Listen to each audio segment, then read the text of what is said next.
السلام علیکم لسنرز۔ قتل کی یہ واردات سرحد پار کے ضلع کرنال کے ایک دیہاتی تھانے راجوند کی ہے۔ اس تھانے کا انچارج سب انسپکٹر رام سوروپ تھا جو پنڈت کہلاتا تھا۔ راجوند کا چوکیدار رپورٹ دینے آیا کہ ذیلدار قتل ہو گیا ہے اور لاش اس کے گھر میں پڑی ہے۔ چوکیدار نے بتایا کہ گھر کی عورتوں نے بتایا ہے کہ رات 3 چور گھر میں آئے تھے، چوری کر کے گھر سے نکل رہے تھے کہ مقتول کی آنکھ کھل گئی۔ اس نے چوروں کا مقابلہ کیا اور چوروں کے ہاتھوں مارا گیا۔ راجوند کے ذیلدار کے قتل کی رپورٹ آئی تو تھانہ انچارج پنڈت رام سوروپ فوراً موقع واردات پر پہنچا۔ تب اسے پتہ چلا کہ یہ تو بہت بڑی سنگین واردات ہے۔ مقتول گھر کا اکیلا مرد تھا، باقی سب عورتیں تھیں۔ ان میں 3 بیوہ تھیں جن میں سے ایک ابھی نوجوان تھی۔ یہ سب مقتول کے خون کے رشتے تھے۔ ہندو عورت کی بدنصیبی یہ تھی کہ شادی کے خواہ اگلے ہی روز وہ بیوہ ہو جائے، وہ دوسری شادی نہیں کر سکتی تھی۔ اس کی چوڑیاں توڑ دی جاتی، وہ بناؤ سنگار نہیں کر سکتی تھی، دوپٹہ میلا اوڑھتی اور وہ اپنی ہم عمر لڑکیوں کے ساتھ اٹھ بیٹھ بھی نہیں سکتی تھی۔ اس کے لیے جوانی کے ارمان مر جاتے تھے۔ مقتول ذیلدار کے گھر 3 بیوہ عورتیں تھیں جن میں لیلا نوجوان تھی اور خوبصورت بھی۔ مقتول بدصورت اور ادھیڑ عمر کا ہندو تھا۔ سارا گاؤں ہندوؤں کا تھا، یہ لوگ روایتی بزدل ہندو نہیں تھے۔ رام سوروپ نے سب سے پہلے لاش دیکھی۔ لاش کا گلا مقتول کی دھوتی سے گھونٹا گیا تھا۔ ان لوگوں کا لباس کرتا اور دھوتی تھی۔ دھوتی اس طرح باندھتے تھے کہ اس کا ایک پلو ٹانگ کے درمیان سے گزر کر پیچھے لیا جاتا تھا۔ مقتول کی دھوتی اتری ہوئی تھی اور یہ پھندے کی طرح اس کے گلے سے لپیٹ کر اسے مارا گیا تھا۔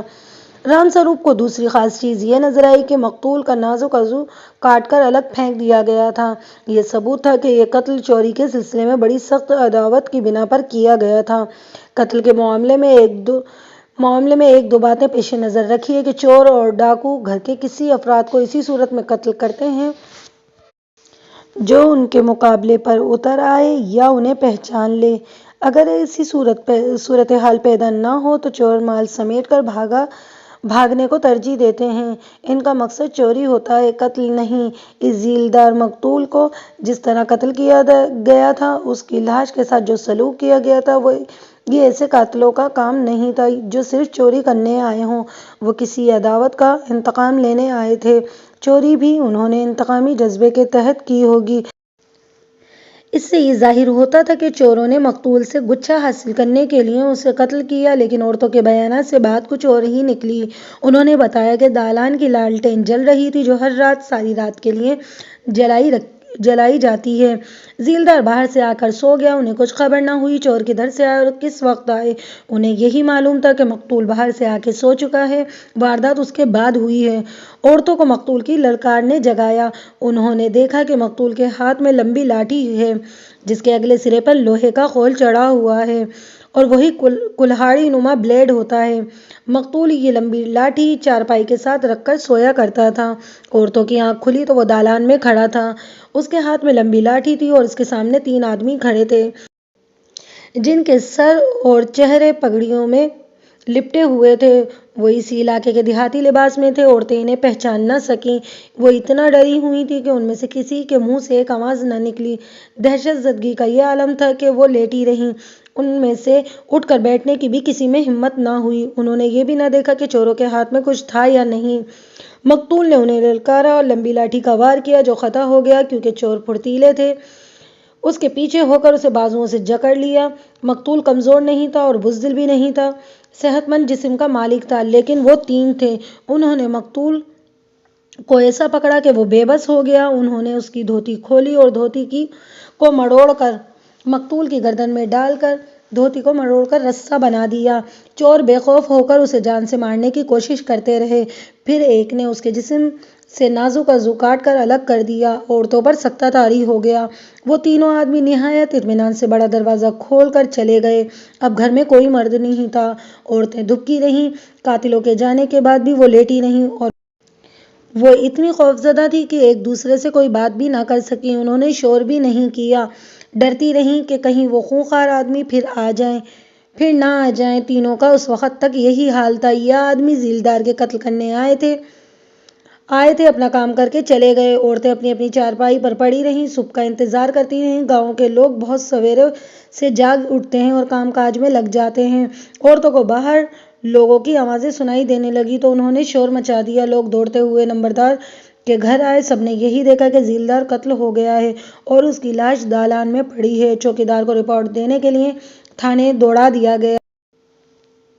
50,000 یا اس سے زیادہ مالیت کی چوری اسپیشل رپورٹ کیس کہلاتی تھی۔ اس کی رپورٹ دستی طور پر متعلقہ حکام اور اعلیٰ علاقے کے مجسٹریٹ کو بھیجی جاتی تھی، یعنی یہ سنگین رپورٹ تصور ہوتی تھی۔ اب یہ انسپکٹر رام سوروپ کے لیے دو سنگین وارداتیں بن گئی تھیں۔ اس نے کاغذی کارروائی کی اور رپورٹ کی نقلیں جہاں جہاں پہنچانی تھی ادھر کانسٹیبل دوڑا دیے۔ ایس پی ایک انگریز تھا، وہ صحیح معنوں میں ایس پی تھا، اپنے فرائض کا پکا اور بڑا ہی سخت افسر تھا۔ اس کا نام کلبرن تھا اور وہ کہا کرتا تھا، میرا نام ہے جان سے مارو اور جلا دو، لہٰذا ڈیوٹی پر اہلکار یا افسر مجھ سے رحم کی توقع نہ رکھیں، ایسے آدمی کو میں جان سے مار کر جلا ڈالوں گا۔ اسے ذیلدار کے قتل اور اس کے 50,000 مالیت چوری کی رپورٹ ملی تو ڈی ایس پی سردار پرتاپ سنگھ کو ساتھ لے کر وہ موقع واردات پر آیا۔ اس نے خود عورتوں کے بیان سنے، مکان کو اندر باہر سے دیکھا اور جوہر تک گیا جو گاؤں کے ساتھ تھا۔ وہاں جانے کی ضرورت یوں پیش آئی کہ جب رام سوروپ عورتوں کے بیان لے رہا تھا تو کسی نے اسے بتایا کہ جوہر کے پاس سرہانے پڑے ہیں۔ رام سوروپ فوراً وہاں گیا اور سرہانے دیکھے۔ اس کے اندر صرف روئی بھری ہوئی تھی، غلاف پھٹے ہوئے تھے، ان سے زیورات نکال لیے گئے تھے۔ رام سوروپ کو وہاں کوئی بھی کھرا نہ ملا، لوگوں اور مویشیوں نے کھرے مٹا ڈالے تھے۔ ایس پی کلبرن اور D S P Pratap Singh نے بھی وہ جگہ دیکھی جہاں سے سرہانے ملے تھے۔ ایک انکشاف اور ہوا۔ مقتول کے کانوں میں بالیاں ہوا کرتی تھیں، لاش کے ساتھ دونوں بالیاں غائب تھیں، وہاں سے کان چرے ہوئے تھے۔ قاتلوں نے بالیوں کو بہت بے دردی سے کانوں سے نوچ کر اتارا تھا۔ ایس پی اور ڈی ایس پی رام سوروپ کی کچھ رہنمائی کر کے اور کچھ ہدایات دے کر چلے گئے۔ اس کیس میں ایک بات واضح تھی کہ وہ یہ کہ مجرموں میں کوئی ایک گھر کا بھیدی تھا یا انہیں کسی گھر کے بھیدی کی رہنمائی حاصل تھی۔ انہیں معلوم تھا چابیوں کا گچھا مقتول اپنے سرہانے کے نیچے رکھ کر سوتا ہے۔ انہیں یہ بھی معلوم تھا کہ زیورات رضائی والی پیٹی میں سرہانوں کے اندر رکھے ہوئے ہیں اور سرہانے رضائیوں اور گدوں کے نیچے پڑے ہیں۔ گھر بھیدی گھر کا ہی کوئی فرد ہو سکتا تھا یا کوئی نوکر یا نوکرانی۔ رام سوروپ نے تفتیش شروع کر دی۔ سفید پوش اور نمبردار اس کی مدد کر رہے تھے۔ ان کی نشاندہیوں پر کئی مشتبہ افراد بٹھائے گئے، ہر ایک کو زد و کوب کیا گیا، بعض سے رشوت لے کر چھوڑ دیا گیا، بعض کو صرف مار پیٹ کر چھوڑ دیا گیا۔ ایسے موقعوں پر نمبردار، ضلع دار اور سفید پوش اپنے ذاتی عداوتوں کی تسکین کر لیا کرتے ہیں۔ جس سے دشمنی ہو اسے تھانے میں مشتبہ کہہ کر بلوا لیتے ہیں اور پولیس سے ان کی پٹائی کرواتے ہیں۔ اگر تھانے دار ایسا ویسا ہوتا ہے تو یہ لوگ ایسے ہی افراد کو پھنسا دیتے ہیں جو تھانے دار کی چائے پانے کی ہمت رکھتے ہوں، ان سے پیسے بٹور کر چھوڑ دیتے ہیں۔ ایسی جرات ہر تھانے دار نہیں کرتا، پھر بھی کچھ دل والے تھے جو ہاتھ صاف کر جاتے تھے۔ 8 دن گزر گئے، تفتیش کی ڈائری لکھی جاتی رہی جو اوپر والے دیکھتے رہے۔ انہوں نے دیکھا 8-10 دنوں میں تفتیش ایک قدم بھی آگے نہیں بڑھ سکی ہے۔ انگریز افسر اپنے قانون کا احترام کرتے اور جرم کو برداشت نہیں کرتے تھے۔ ایس پی کلبرن نے فوری طور پر سرکل انسپکٹر چودھری ہردے رام کو حکم دیا کہ رام سوروپ کو ہٹا کر وہ تفتیش اپنے ہاتھ میں لے لے۔ انسپکٹر ہردے رام ہندو جاٹ تھا اور زندہ دل تھا۔ اس نے گاؤں میں جا کر ذیلدار مقتول کے گھر بیوہ عورتوں کو دیکھا اور یہ بھی کہ اس کے گھر میں کوئی مرد نہیں ہے تو اس نے تفتیش کے بجائے تفریح و توبہ شروع کر دی۔ ایک بیوہ نوجوان تھی اور ایک اس سے ذرا بڑی۔ ہردے رام ان دونوں کو اکیلے اکیلے بلا کر انہی میں مگن رہتا۔ نمبردار اور سفید پوش شراب سپلائی کرتے تھے۔ دونوں بیواؤں کے ساتھ انسپکٹر ہردے رام کی بڑی گہری دوستی ہو گئی۔ ظاہری طور پر تفتیش رام سوروپ والی ہی ہوتی رہی۔ نئے سرے سے مشتبہ افراد کو بٹھایا گیا اور کانسٹیبل انہیں زد و کوب کرتے رہے۔ ایک روز D S P Pratap Singh آ گیا۔ وہ دیکھنے آیا تھا کہ تفتیش کہاں تک پہنچی ہے، لیکن اس کے پیچھے پیچھے ڈاکے کی ایک سنگین واردات کی رپورٹ آ گئی۔ پرتاپ سنگھ فوراً واپس چلا گیا۔ مقتول کے ماں باپ بچپن میں ہی مر گئے تھے۔ اسے پھوپھی نے پالا تھا جس کا نام بھاگ بھری تھا اور اب وہ بہت بوڑھی ہو چکی تھی۔ اسے بہت صدمہ تھا کہ وہ جہیدیدہ عورت تھی۔ وہ دیکھ رہی تھی کہ یہاں کیا ہو رہا ہے۔ دو جوان بیواؤں کا اتنی دیر باری باری تھانے دار کے ساتھ کمرے میں بند رہنا وہ بڑھیا کے لیے کوئی معمہ نہیں تھا۔ معلوم نہیں کس نے اس کی رہنمائی کی اور حوصلہ افزائی کی کہ وہ کرنال چلی گئی اور ایس پی کلبرن کے دفتر کے سامنے دھرنا دے کر بیٹھ گئی۔ اس نے اعلان کر دیا کہ اس کے بھتیجے کے قاتلوں کی گرفتاری تک وہ یہیں بھوک ہڑتال کرے گی۔ ایک دیہاتی عورت اور ایسی جرأت نہیں کر سکتی تھی، نہ اسے خیال آیا ہوگا اخباروں میں وہ اپنی پبلسٹی کرا سکتی۔ یہ معلوم نہیں ہو سکا کہ اسے اس راستے پر ڈالنے والا کون تھا۔ ہوا یہ کہ ادھر بڑھیا ایس پی کے دفتر کے سامنے بیٹھی، ادھر نامہ نگار پہنچ گئے۔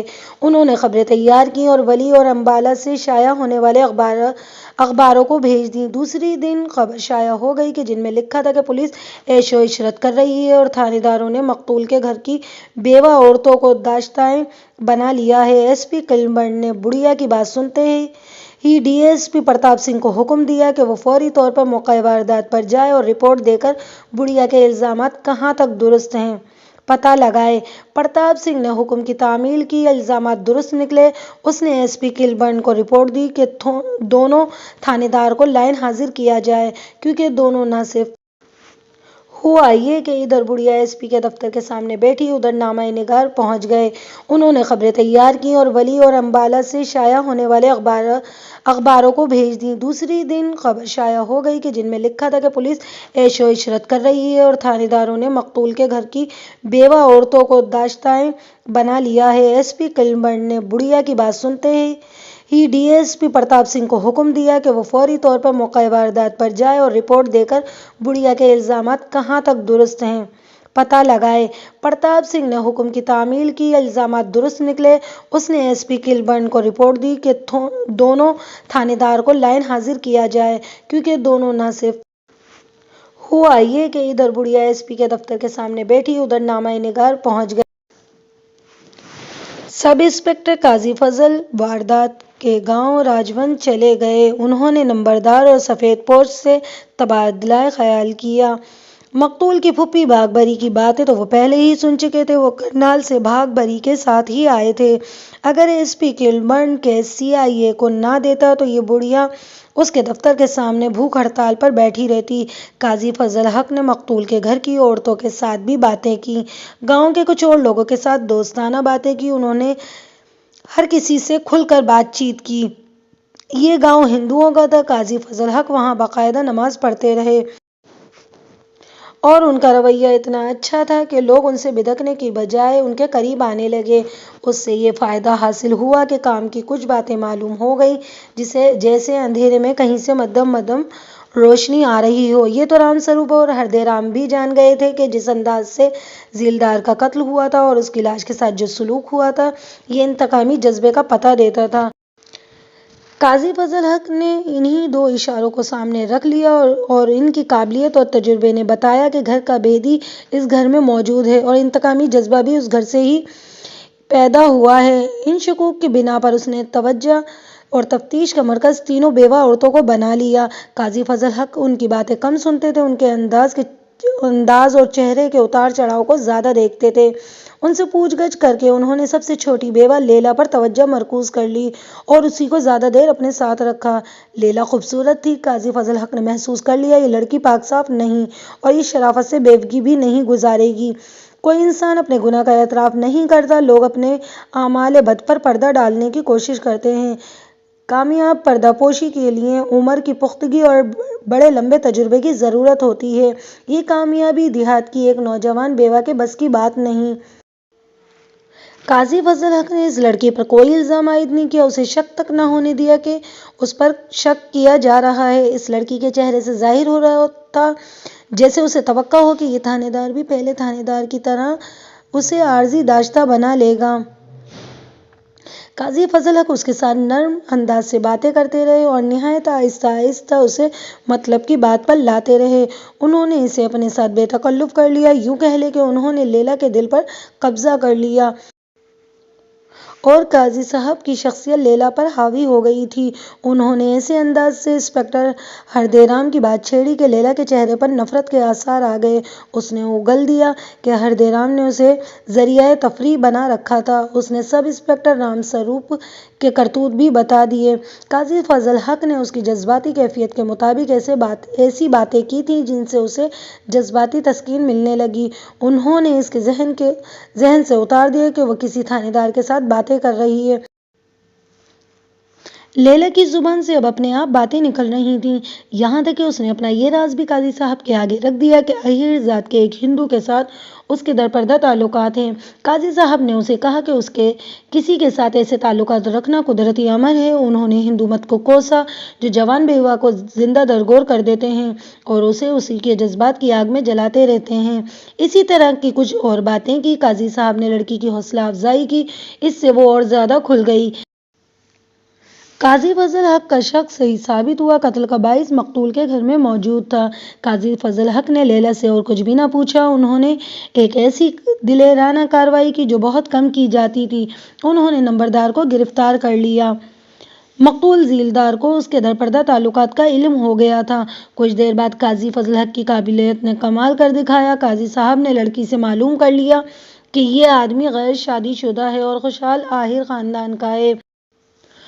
انہوں نے لڑکی سے یہ بھی معلوم کر لیا کہ نمبردار کو بھی معلوم ہے کہ مقتول نے اس آدمی کو مارا پیٹا تھا۔ یہ تو قاضی صاحب کو ہی معلوم ہوگا۔ جب رام سروپ اور بعد میں ہردے دیو تفتیش کر رہے تھے تو نمبردار ایسے آدمیوں کو مشتبہ پکڑ پکڑ کر لاتے رہے تھے جن کے ساتھ ان کی ذاتی عداوت تھی اور جن سے وہ رشوت بٹور کر ان تھانے داروں کو دلا سکتے تھے۔ انہوں نے اس آدمی کو مشتبہ نہ بٹھایا جس کے تعلقات لیلا کے ساتھ رہے تھے اور اسے مقتول نے مارا پیٹا تھا۔ یہ شخص مشتبہ نمبر 1 تھا۔ دیہات میں کوئی اچھی ذات والا آدمی اپنی بے عزتی برداشت نہیں کرتا تھا، خواہ وہ قصوروار ہی کیوں نہ ہو۔ جیسا کہ میں پہلے کہہ چکا ہوں، یہ لوگ سرکاری افسروں کے زمرے میں آتے تھے اور دیہاتی معاشرے میں ان کا بڑا رول ہوتا تھا، اس لیے ان کی گرفتاری کی اطلاع اور گرفتاری کی وجہ کمشنر اور ڈپٹی کمشنر کو دینی پڑتی تھی۔ مجھے یہ معلوم نہیں ہو سکا کہ قاضی صاحب نے اتنے ٹھوس ثبوت کیسے حاصل کر لیے تھے۔ انہوں نے ان دونوں کو گرفتار کر لیا۔ بہرحال یہ ان کی قابلیت، دیانتداری اور فرض کی لگن تھی کہ ان کی نظر نے بڑی دور کی چیز دیکھ لی تھی۔ انہوں نے ان کی گرفتاری کی وجہ یہ لکھی کہ دونوں تفتیش کے دوران مشتبہ افراد سے رشوت لیتے رہے اور اب شہادت اور اصل مجرموں پر پردہ ڈال رہے ہیں۔ قاضی فضل حق نے دونوں سے الگ الگ پوچھ گچھ کی اور پولیس کا یہ مخصوص حربہ استعمال کیا کہ دونوں کو ایک دوسرے کے خلاف اکسایا۔ ایک کو کہا کہ دوسرے نے سب کچھ بتا دیا ہے اور سارا وزن تم پر ڈال رہا ہے، دوسرے سے کہا اس نے تمہارے خلاف بیان دے دیا ہے اور اصل واقعہ بتا دیا ہے۔ یہ دونوں دیہات میں اونچی حیثیت کے مالک تھے، گاؤں والوں کو اپنے پاؤں کے نیچے رکھتے تھے۔ گرفتاری سے ان کی حیثیت ختم نہیں ہو جاتی تھی، وہ بے عزتی الگ تھی کہ اس صورتحال سے نکلنے کے لیے انہوں نے قاضی صاحب کی جوتیاں چاٹیں اور جو کچھ وہ جانتے تھے وہ انہوں نے بیان کر دیا۔ وہ اتنا ہی جانتے تھے کہ اس جواں سال آدمی کے تعلقات لیلا کے ساتھ تھے اور انہوں نے دونوں کو اکٹھے دیکھا تھا۔ انہوں نے مقتول کو بتا دیا اور مقتول نے اس آدمی کو مارا پیٹا تھا۔ اس آدمی نے کہا کہ وہ اپنی بے عزتی کا انتقام لے گا۔ سفید پوش نے یہ بھی بتایا کہ ذیلدار قتل ہو گیا ہے تو انہیں پہلا شک اسی آدمی پر گیا تھا، لیکن وہ اسے بچانا چاہتے تھے۔ انہوں نے نہ رام سروپ کو بتایا اور نہ ہردے رام کو کہا کہ اس شخص کو پکڑو، شاید کچھ حاصل ہو جائے۔ انہوں نے تسلیم تو نہ کیا لیکن انہوں نے اس سے رشوت ضرور لی ہوگی۔ قاضی صاحب نے پوچھا وہ آدمی کہاں ہے؟ دونوں نے بتایا قاضی صاحب اس گاؤں میں آئے تو وہ یہیں تھا اور وہ دیکھتا رہا کہ یہ نیا تھانے دار کیا کرتا ہے۔ 2-3 دنوں میں ہی اس نے دیکھ لیا نیا تھانے دار پہلے 2 تھانے داروں سے مختلف ہے اور یہ سراغ پا کر ہی ٹلے گا۔ تو وہ آدمی گاؤں سے چلا گیا اور نمبردار کو بھی یہ معلوم ہو گیا کہ وہ ریاست پٹیالہ کے فلاں گاؤں میں ہے۔ ان دونوں کو یہ معلوم نہیں تھا کہ انہوں نے کس کس کو ساتھ ملا کر یہ واردات کی ہے، نہ انہیں یقین تھا کہ واردات اسی نے کروائی ہے۔ البتہ شک پورا اس پر ہی تھا۔ قاضی فضل حق کو بہت بڑا سراغ اور واضح اشارہ مل گیا تھا کہ انہوں نے نمبردار کے بیانات کے اس حصے پر یقین نہ کیا۔ وہ مجرموں کو نہیں جانتے۔ اگر قاضی صاحب ان دونوں کو گرفتار نہ کرتے جو سراغ ان سے ملا وہ کبھی نہ ملتا۔ قاضی صاحب نے فوری کارروائی کی۔ برق رفتاری سے ریاست پٹیالہ کے اس گاؤں پہنچے جہاں بتایا گیا تھا کہ وہ آدمی چلا گیا ہے۔ انہوں نے چھاپا مارا اور اس جوان کو گرفتار کر کے راجوند لے آئے۔ یہ آدمی کہتا تھا کہ اس واردات کے ساتھ اس کا کوئی تعلق نہیں ہے۔ CIA کا تشدد مشہور تھا، بلکہ CIA کی تفتیش تشدد سے ہی شروع ہوتی تھی۔ لیکن قاضی فضل حق نے اس آدمی کو تشدد سے بچائے رکھا اور اسے کہا کہ اس کے خلاف بڑی پکی شہادت اور ثبوت مل گیا ہے، اس لیے یہ ضروری نہیں کہ وہ اقبال جرم کرے، لیکن اس کی جوانی پر رحم کرتے ہوئے اسے وعدہ معاف گواہ بنا لیا جائے گا، بشرطے کہ وہ مال برآمد کرا دے اور اپنے ہر ایک ساتھی کو گرفتار کرا دے۔ قاضی صاحب نے جھوٹا وعدہ کیا تھا۔ یہ شخص عادی مجرم نہیں تھا، وہ پولیس کے جال میں کبھی نہیں آیا تھا۔ اس نے سزا سے بچنے کے لیے اقبال جرم کر لیا اور اپنے دونوں ساتھیوں کی نشاندہی کر دی۔ اس نے یہ بھی بتایا کہ انہوں نے زیورات ایک کپڑے میں باندھ کر کھیتوں کے قریب زمین میں دبا دیے تھے اور ابھی تک وہیں ہیں۔ قاضی فضل حق نے اس کے دونوں ساتھیوں کو گرفتار کر لیے۔ درگا داس کے گھر کی تلاشی لی تو وہ بالیاں بھی برآمد ہو گئیں۔ قاضی صاحب ان تینوں میں سے کسی کو بھی وعدہ معاف گواہ نہیں بنانا چاہتے تھے، لیکن انہوں نے ہر ایک سے یہی کہا کہ وہ وعدہ معاف گواہ بن جائے، بشرطے کہ وہ جرم کی پوری تفصیل سنا دے اور مال برآمد کر دے۔ ایک تو اقبال جرم کر چکا تھا، باقی دو نے بھی جرم کا اقبال کر لیا۔ تینوں کے بیانات ایک جیسے تھے۔ تینوں نے بتایا کہ زیورات زمین میں دبائے ہوئے ہیں۔ قاضی صاحب نے ہر ایک سے الگ الگ پوچھا کہ زیورات کس طرح دبائے گئے تھے۔ تینوں کا جواب ایک جیسا تھا۔ تینوں نے قتل کا باعث ایک ہی بتایا کہ لیلا کے دوست نے بتایا تھا کہ وہ مقتول سے اپنی بے عزتی کا انتقام لینا چاہتا تھا۔ اس نے اعتراف کیا کہ لیلا کے ساتھ اس کے درپردہ دوستانہ تھا۔ ذیلدار کو پتہ چل گیا تو اس نے اسے بہت مارا پیٹا۔ اس جوان کے دل میں ذیلدار کے لیے عداوت ابھری تھی۔ وہ لیلا پر تشدد کرتا رہتا تھا۔ لیلا نے اپنے دوست سے کہا کہ وہ اس کے ساتھ کہیں بھاگ جانے کو تیار ہے اور وہ زیورات بھی ساتھ لے آئے گی۔ اس کے بعد ذیلدار نے اس شخص کو مارا پیٹا تھا۔ ان دونوں نے نہ صرف گھر سے بھاگنے کا ارادہ کر لیا تھا بلکہ ذیلدار سے انتقام لینے کا بھی منصوبہ بنا دیا تھا۔ اس میں ذیلدار کا قتل شامل نہیں تھا، صرف یہ تھا کہ اس گھر سے جتنے زیور ہیں وہ چوری کر لیے جائیں گے۔ لیلا نے اسے بتایا کہ بڑی پیٹی میں زیورات رکھے ہیں، یہ بھی بتایا کہ پیٹی کس کمرے میں ہے اور پیٹی میں زیورات کس جگہ پر رکھے ہیں۔ لیلا کی دوست نے نام مجھے یاد نہیں رہا، اپنے دوستوں کو ساتھ لیا۔ انہوں نے زیورات کے حصے کے لالچ میں اس کا ساتھ دیا۔ انہوں نے واردات کی رات ذیلدار کو چوپال میں دیکھا جو شراب پی رہا تھا۔ انہوں نے اسی رات واردات کرنے کا فیصلہ کر لیا۔ انہوں نے یہ طے کر لیا کہ اگر سرہانے کے نیچے سے چابیاں نکلتی ہیں تو ذیلدار جاگ اٹھے گا تو اسے قتل کر دیں گے۔ وہ دیوار پھلانگ کر اندر آ گئے۔ ایک آدمی ذیلدار کے سرہانے زمین پر بیٹھ گیا۔ ذیلدار نے کروٹ بدلی تو اس آدمی نے اتنی آہستگی اور احتیاط سے چابیوں کا گچھا نکال لیا کہ ذیلدار کو خبر تک نہ ہوئی۔ پیٹیاں مل گئیں، اس کا تالا کھل گیا، گدے اور رضائیاں باہر پھینکی تو زیورات والے سرہانے مل گئے۔ وہ سرہانے اٹھا کر باہر نکلے۔ دالان میں لالٹین جل رہی تھی، وہ دالان سے گزر رہے تھے۔ ذیلدار جاگ اٹھا اور لاٹھی لے کر ان کی طرف دوڑا۔ لیلا کے دوست کے سینے میں نفرت اور انتقام کی آگ بھڑک اٹھی۔ اس نے اپنے دوستوں سے کہا، اسے ختم کر کے چلیں گے۔ ذیلدار نے ان میں سے ایک پر لاٹھی کا وار کیا لیکن وہ آدمی ایک طرف ہٹ گیا۔ ان تینوں نے اسے ویسے ہی قتل کیا جیسے پہلے بیان کر چکا ہوں۔ لیلا کے دوست کے جذبہ انتقام کو تسکین نہ ہوئی، اس نے مقتول کے جسم کا نازک حصہ کاٹ دیا۔ گھر کی عورتیں دبکی رہیں اور یہ لوگ گھر سے نکل آئے۔ انہوں نے جوہڑ کے پاس بیٹھ کر سرہانے پھاڑے اور ان میں سے زیورات نکال کر انہوں نے قریب زمین میں دبا دیے۔ انہوں نے سوچا کہ پولیس اپنی کارروائی کر لے تو وہ زیورات نکال کر تقسیم کر لیں گے اور لیلا کا دوست لیلا کو ساتھ لے کر کہیں دور چلا جائے گا۔ انہیں پوری امید تھی کہ وہ پکڑے نہیں جائیں گے۔ لیلا پہلے ہی دن بیان دے چکی تھی۔ واردات کرنے والے کون ہیں؟ اب تمام پردے اٹھ چکے تھے تو قاضی فضل حق کو اپنا ہمدرد سمجھ کر انہوں نے اعتراف کر لیا اور کہا کہ اس واردات میں اس نے گھر کے بیدی کا کام کیا تھا۔ اس نے روتے ہوئے اپنے جذبات کا اظہار کیا۔ اس نے کہا، سب سے پہلے تو اس کے دل میں اپنے مذہب کے خلاف نفرت پیدا ہوئی جو بیوہ کو دوسری شادی کی اجازت نہیں دیتا۔ اسے اپنے پنڈتوں سے بھی نفرت ہوئی جو بیوہ کو منحوس سمجھتے ہیں لیکن اسے ہوس کی نظروں سے دیکھتے ہیں، اس پر ڈورے ڈالتے ہیں۔ پھر لیلا نے اپنی تشنگی کی تسکین کا ایک درپردہ ذریعہ پیدا کر لیا تو اس گھر کے بزرگ نے اسے مارنا پیٹنا شروع کر دیا۔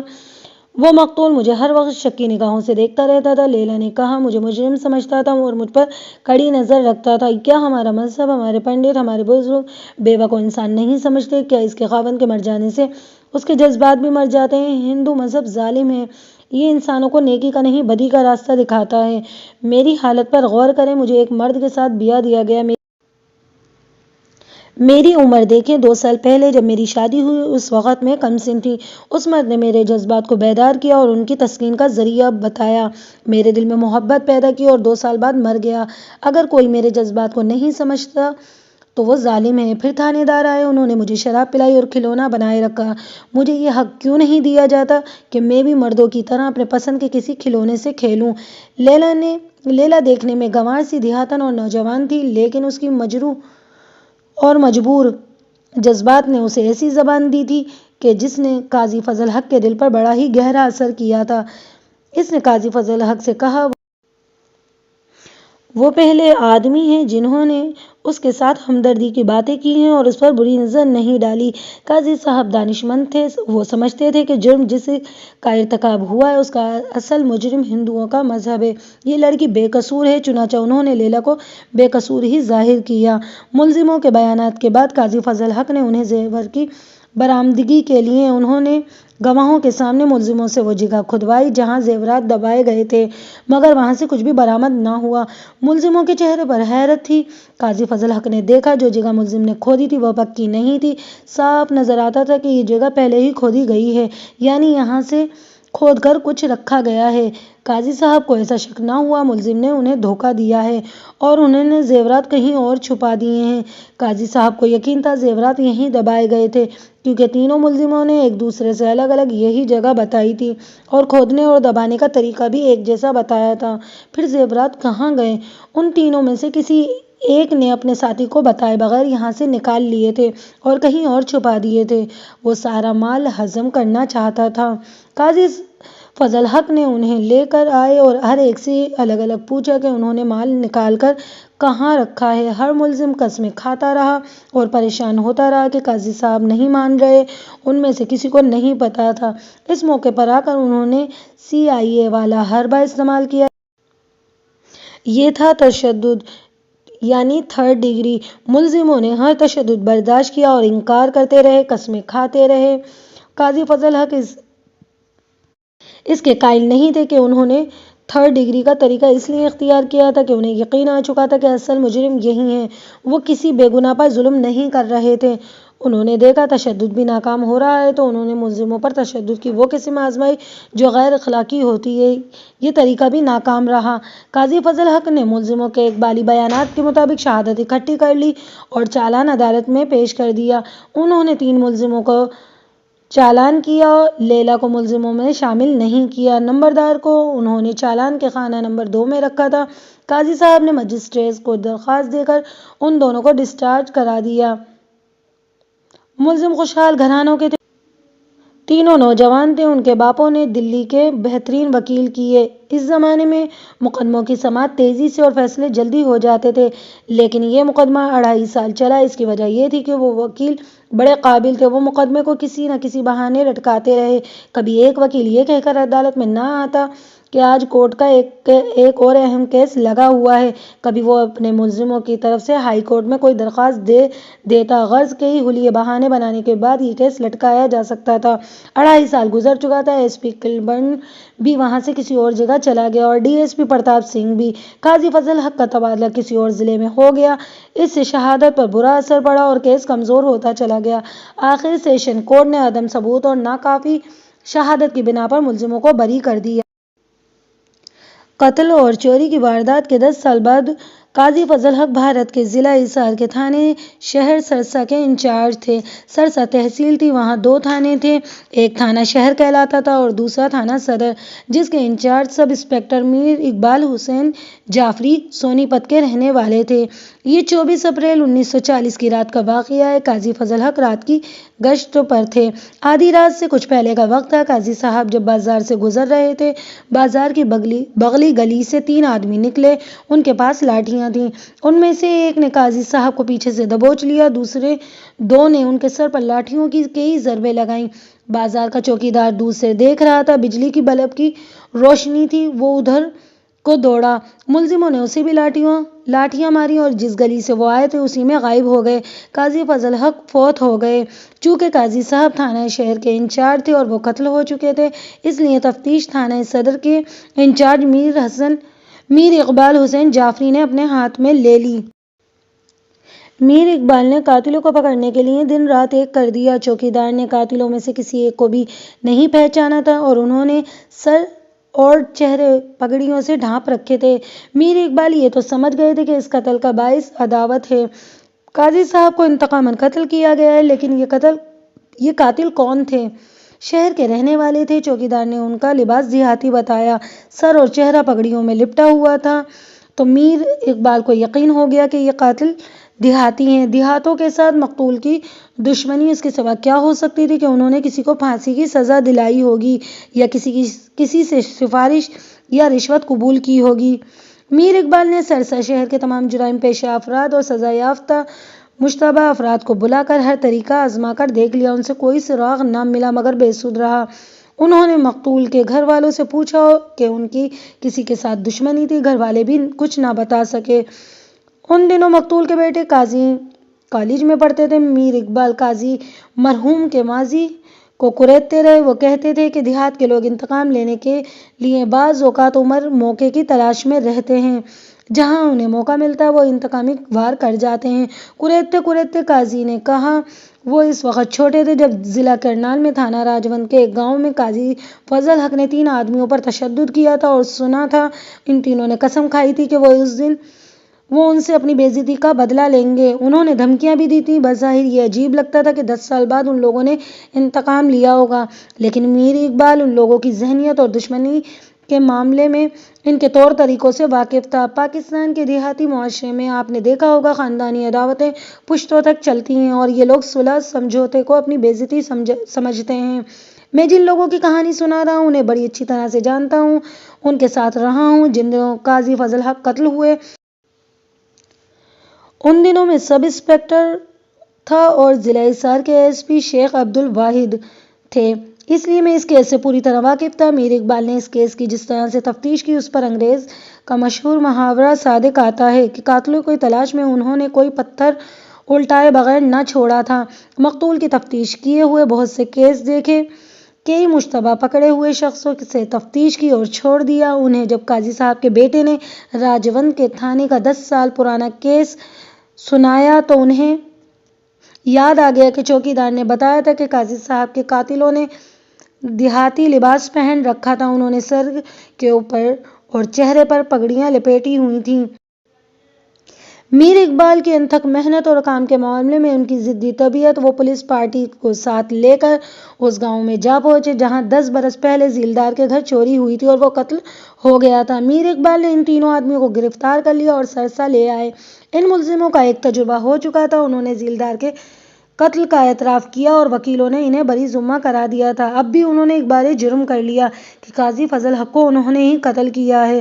انہوں نے بیان دیے جن کا لب لباب یہ تھا کہ انہوں نے قاضی حق سے انتقام لینے کے لیے جو قسم کھائی تھی وہ پوری کی ہے۔